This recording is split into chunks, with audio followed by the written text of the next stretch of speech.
Hello. Use of blade.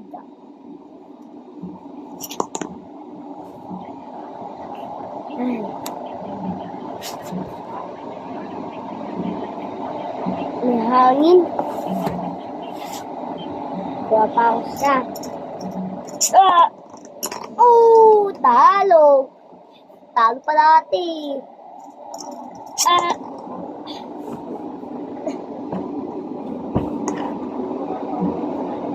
Matatalo na. Yan. Wasak ang blue. Ito ay iron. Ito iron. Ito hindi ko pa. Ay, diamond. Ito ang diamond. Ito golden. Guys, alam nyo ba yung gagamba? I-comment nyo lang dyan kung alam nyo. Sino nakakita ng gagambang kuryente? I-comment nyo lang dyan sino nakakita. I-comment nyo lang dyan Dyan, sa sino. At naatapi.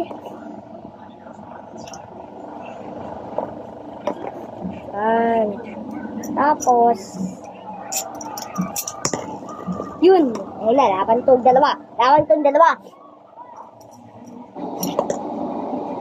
Laban, huwag tong ano to.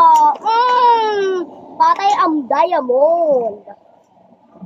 Sumuko. Bago natin simulan ang kwento, meron muna kung isa ang katanong. Kaya mo bang magtiyaga sa isang Gagamba naman! Gagamba! ulo ng Pilipinas? Kung oo ang iyong kasagutan, binabati kita, kaibigan. Ang kwentong ibabahagi ko ngayon ay tungkol sa isang paglalakbay sa dulong probinsya ng Pilipinas, kung saan makikilala ninyo ang isla ng Itbayat sa Batanes, ang pinakamalaking isla sa probinsya at kung saan nakatago ang mga lihim ng kalikasan na iilan pa lamang ang nakakaalam. Ang Itbayat Island ang isa sa 3 inhabited islands sa probinsya ng Batanes. Maliban sa kilala bilang pinakamalaking isla sa probinsya, isa rin ito sa mga mahihirap marating sapagkat inaabot ng mahigit 4 na oras ang paglalayag sa karagatan na mas pinapahirapan ng mga naglalakihang alon. Upang marating ang Itbayat Island, mayroong 2 paraan.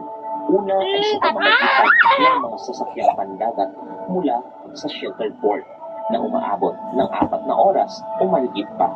Pangalawa ay sa pamamagitan ng maliit na eroplano na inaabot ng kulang-kulang 20 minutos. Sa video na ito ay sinubukan ko ang 2 paraan. Upang lubos nyo natin ang kwento. Ako po si Nico at ito ang aking paglalakbay sa isla ng Itbayat sa Batanes. Ito po ang Wonderverse.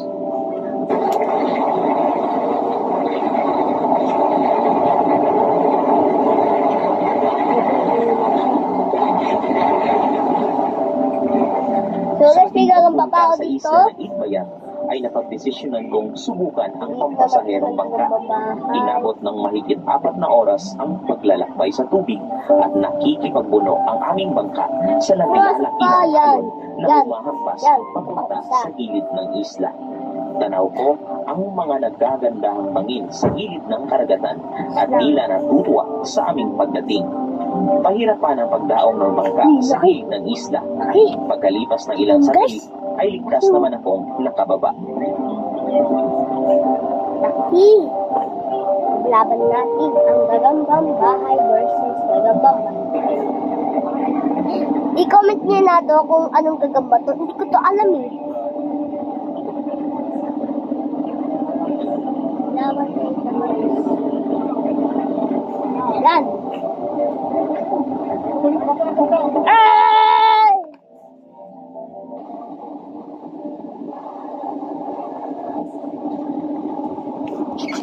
So guys, maraming salamat po. Mag-share and subscribe muna kayo. At pindutin nyo na ang button. Kung gusto nyo panoorin to, meron ulit sa susunod. Meron ulit lang part 2. Good day!